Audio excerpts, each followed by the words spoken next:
All right, ready to dive deep into something pretty puzzling. I'm game. What's the mystery this time? Well, it's sleep.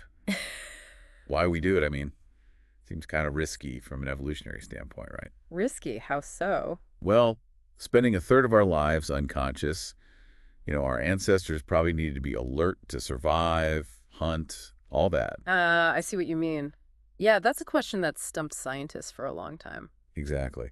So, to get to the bottom of this, we're cracking open Matthew Walker's Why We Sleep. Great book, lots of fascinating research in there. He really delves into how sleep impacts the brain and body. Yeah, I always thought sleep was just about resting, recharging the batteries. But Walker says it's way more than that. Definitely. He kind of blows that whole passive state idea out of the water. Our brains are super active when we're asleep. Really? So what's going on in there while we're snoozing? Well, for starters, we cycle through different sleep stages throughout the night, and each one has its own unique function. So it's not like just flipping a switch. It's more like a sleep cycle playlist or something. Exactly. And we all know about REM sleep. That's where those crazy dreams happen. Yeah, those could be wild. But it's actually non-REM sleep, or NREM, that's super important for repairing our bodies and consolidating memories. Wait, so while I'm sleeping, my brain's busy filing away memories. Hmm. And my body's getting a tune-up. That's kind of amazing. Yeah, it's a pretty incredible process. But what tells us when it's time for all this to happen? What's the cue to hit the hay? Well, that's where our internal clock comes in, our circadian rhythm. It's this 24-hour cycle controlled by a part of our brain called the suprachiasmatic nucleus. Circadian rhythm, that rings a bell. It's not just about sleepiness, though. It impacts all sorts of bodily functions. Ew. Hormone levels, body temperature, even how sharp our thinking is. Wow, so it's like a master control for our bodies. Pretty much. Everything's kind of synced up to this internal timer. But here's the thing, and this is something we can probably all relate to.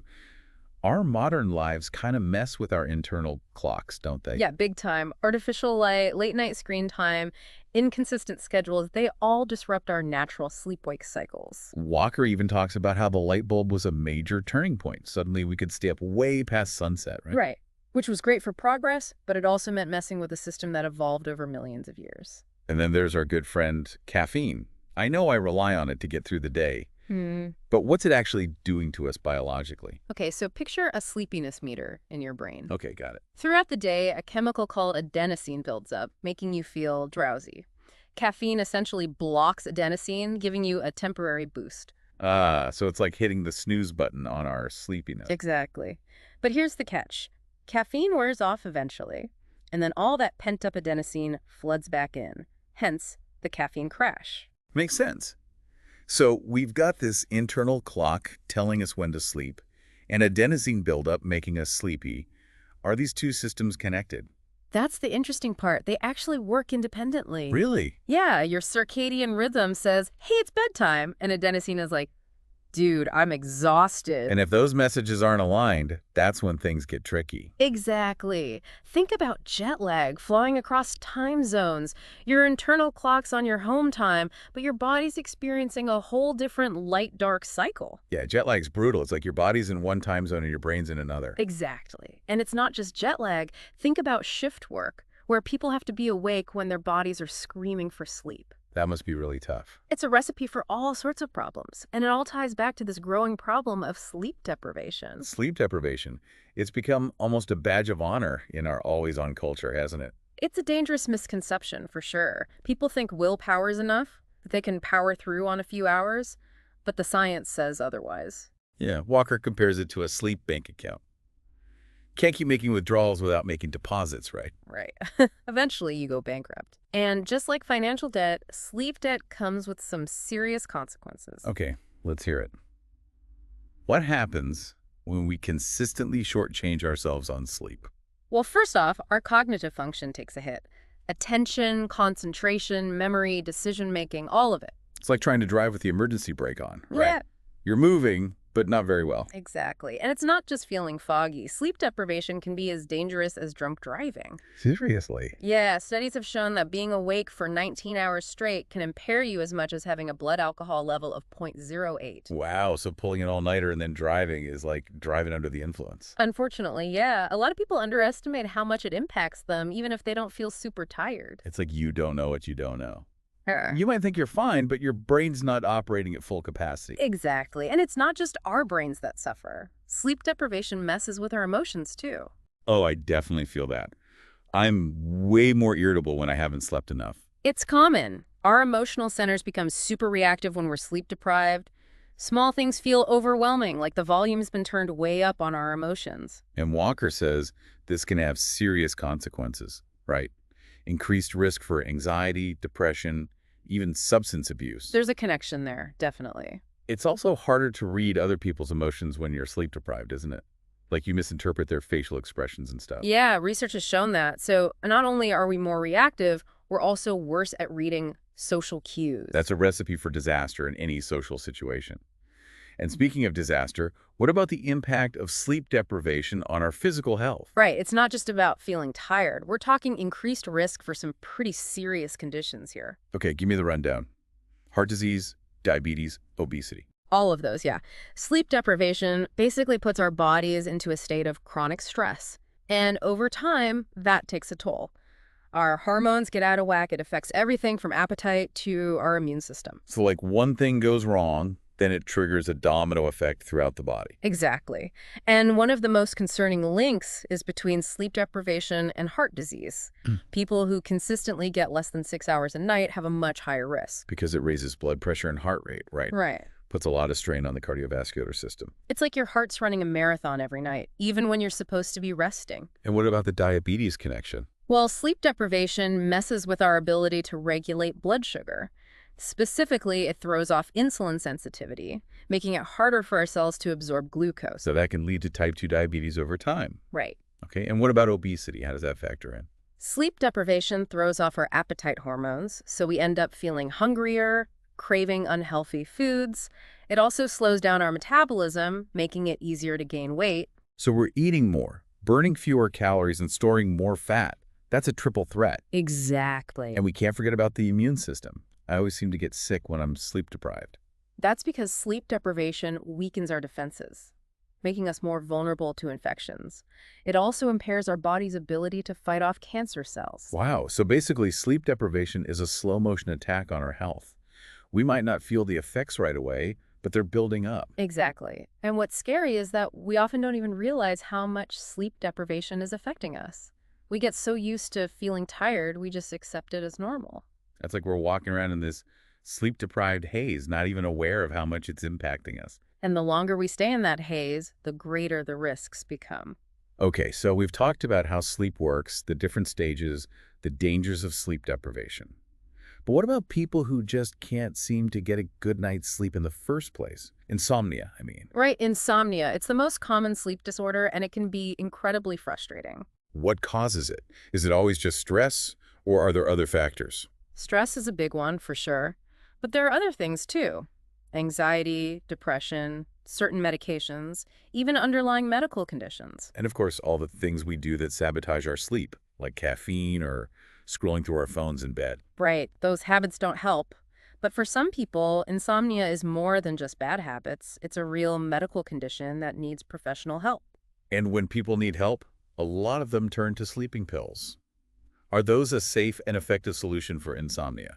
It's complicated. Sleeping pills can be helpful in the short term, but they're not a long-term solution. Walker actually talks about the downsides of sleeping pills in his book, and it's pretty eye-opening. He argues they can be addictive and have a bunch of side effects: daytime drowsiness, cognitive impairment, even increased risk of accidents. And they don't really address the root cause of insomnia, do they? They just mask the symptoms. Exactly. It's like putting a bandage on a broken leg. So if sleeping pills aren't the answer, what is? Well, one of the most effective treatments for insomnia is cognitive behavioral therapy for insomnia, CBTI. CBTI.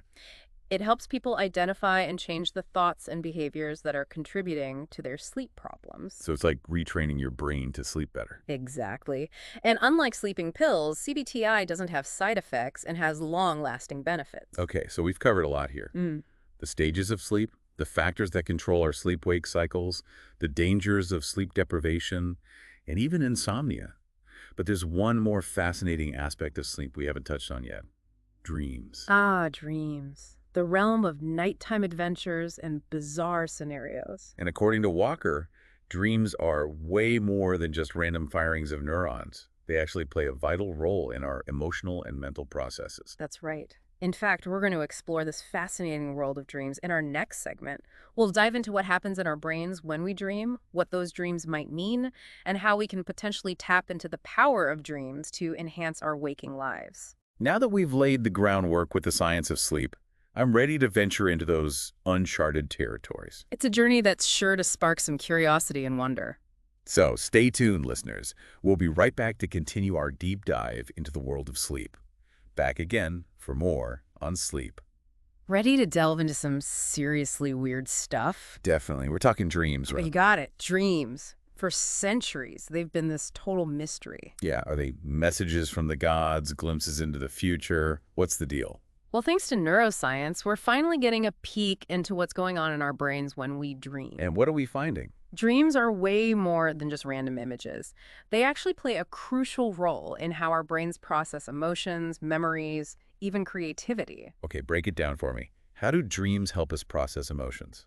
Walker talks about this idea of overnight therapy. Basically, REM sleep helps us work through all the emotional stuff from the day. So like a mental decluttering session while we're asleep. Exactly. Studies have shown that REM sleep actually dials down the emotional intensity of memories, makes them less upsetting when we're awake. That makes sense.